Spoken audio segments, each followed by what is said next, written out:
धन ज़रूरी है।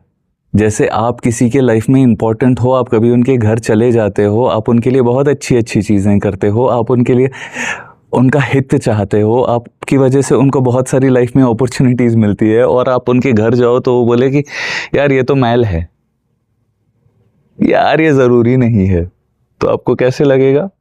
उसी तरह लगता है आपके धन को भी। अब धन को पर्सोनिफाई करिए, एक पर्सन जैसे देखिए, उससे दोस्ती बनाइए, उससे रिश्तेदारी निभाइए और जब आप उसको वो प्यार देंगे ना, आपको और मिलता रहेगा। लोग कितनी आसानी से बोल देते हैं ना, पैसा ही सब कुछ नहीं होता। 4 दिन आपके पास अगर पैसा ना हो तो आपके मन में डर हो जाता है। सच बता रहा हूँ, जब चीज़ें आपको मिल रही हैं, भगवान आपको दे रहे हैं, आप ग्रेटफुल रहिए, आप थैंक यू बोलिए भगवान को। उससे क्या होगा कि आपको और चीज़ें मिलेंगी। बट भैया अगर सब कुछ ऐसे मिलता रहा तो मैं मटेरियलिस्टिक नहीं हो जाऊंगा? आपका कॉन्शियसनेस को आप डेवलप करिए ना। जो लोग बोलते हैं उसको सुन के आप क्यों रिपीट करते हो? पैसा तो हाथ की मैल है भैया, पैसा ही सब कुछ नहीं होता भैया। क्या पैसा ही सबसे ज़रूरी होता है?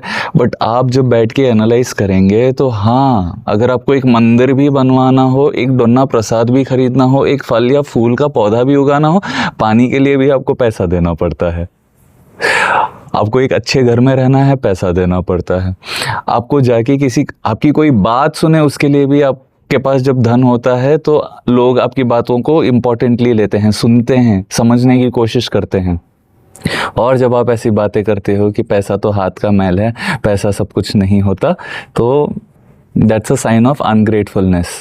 और जब आप कृतज्ञता मेंटेन करते हो, जब आप भगवान को थैंक यू बोलते हो, उसी में आपका स्पिरिचुअल ग्रोथ है। आप छोटी छोटी चीज़ों को देख के खुश होते हो और बोलते हो भगवान आपने ये मेरे को दिया, धन्यवाद।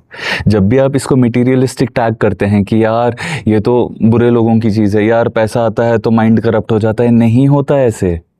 इसीलिए सनातन धर्म में पैसे को भी भगवान जैसे देखा जाता है, महालक्ष्मी जैसे देखा जाता है। नारायण जी के साथ लक्ष्मी जी को पूजा किया जाता है ताकि आपके मन में विश्वास भी रहे और आप हमेशा उसको भगवान की सेवा में लगाए। या कोई भी चीज़, जैसे कैसे समझाऊं मैं आपको, तो वही होता है। प्लीज़ आप ऐसे बिलीफ सिस्टम्स को मूवीज़ के डायलॉग से सुन के या किसी के बातों से सुनकर मत अप्लाई कर लेना, क्योंकि आपको जो भी छोटी बड़ी चीज़ चाहिए वो धन देता है। और क्योंकि भगवान आपको धन दे रहे हैं, आप उस चीज़ का शुक्रगुजार रहिए, आप उस चीज़ के बारे में कृतज्ञता एक्सप्रेस कीजिए और आपको और मिलेगा।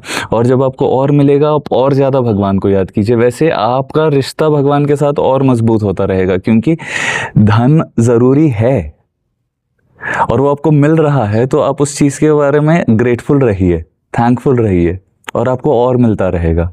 इतना ही बोलना चाह रहा हूँ। मैं आपका आशीष राज बिटकीकर, आपसे फिर मिलूंगा। तब तक के लिए श्री राधे राधे, हरे कृष्णा।